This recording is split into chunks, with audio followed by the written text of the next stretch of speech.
found myself sitting at the end of a long and really intimidating looking boardroom table. I was in London.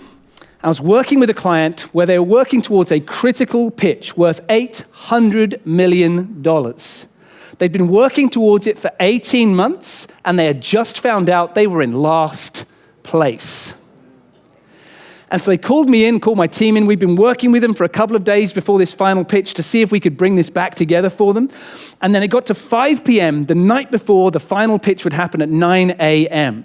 And at 5 p.m., suddenly in flew the CEO from across in the States. He'd flown into London to do a final rehearsal with him because he was going to do the first 5 minutes of their pitch. And so he stood up at the other end of this boardroom table. He started to do this final rehearsal. He got 2 minutes in, and I thought, we are really in trouble. And I said to him, I'm really sorry to interrupt you, but you don't think you're going to win tomorrow, do you? And the whole room looked at me like, you don't interrupt our CEO. And they looked back at him, hoping that he was going to disagree with me. And he took a pause, and his shoulders dropped, and he said, no, we're not going to win. And I could feel the tension in the room, people thinking, I've been working on this for 18 months. Does that mean I'm out of a job? What does this mean? And they looked back at me, and I said, can you please explain to me why you're not going to win? He said, yeah, I'll tell you why. The reason being, the decision-making panel have decided they don't like my team, and they're giving them terrible scores, unfair scores, and there's nothing I can do about it because I can't change my team. We need my team in order to make this project work. And so I'm swooping in here at the last minute to see if I can save the day, and I can't save it. And I could feel the tension in the room really building. And I said, okay, is it okay if we just take a step back for a moment, and could I coach you? Would that be okay? And he said, sure. And I said, let's just imagine that this was a sort of fictional story for a moment. Would it be fair to say that in this fictional story, you would be playing the hero character of the story, swooping in at the last minute to save the day?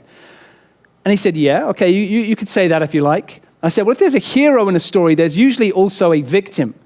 Who's the victim in this story?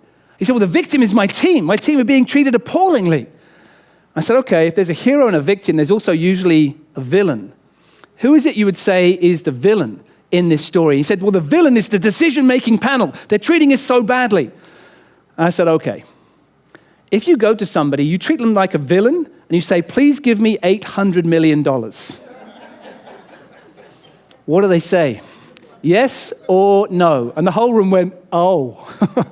They suddenly got the message. So I said, would it be okay if we just change the dynamic of what's going to happen for you tomorrow? What if you don't go in as the hero? What if you go in as the mentor? And he looked at me like, okay, I quite like this. I quite like being the mentor. And he said, well, if I'm the mentor, who's the hero going to be? Is the hero going to be my team? And I said, no. They're going to be mentors as well. He said, really? He said, is the hero going to be my strategy, my plan? I said, no. And he said, I don't get it. Who's the hero going to be? And I said, the hero is the decision-making panel.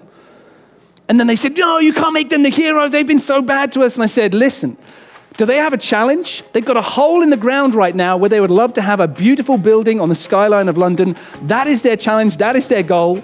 And you're coming in as the mentors to help them on this journey. But just think of it simply this way. If you treat someone like a hero rather than a villain, and then you say, please give me $800 million, are they more likely to say yes or no?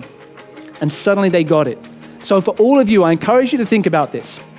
When you next go into a meeting, think about avoiding being the hero, because if you do that, people suddenly feel disempowered and they feel super disengaged. If you step into the role of the mentor in the conversation, they will see themselves in your idea. They'll want to take action on it. They'll want to move it forwards.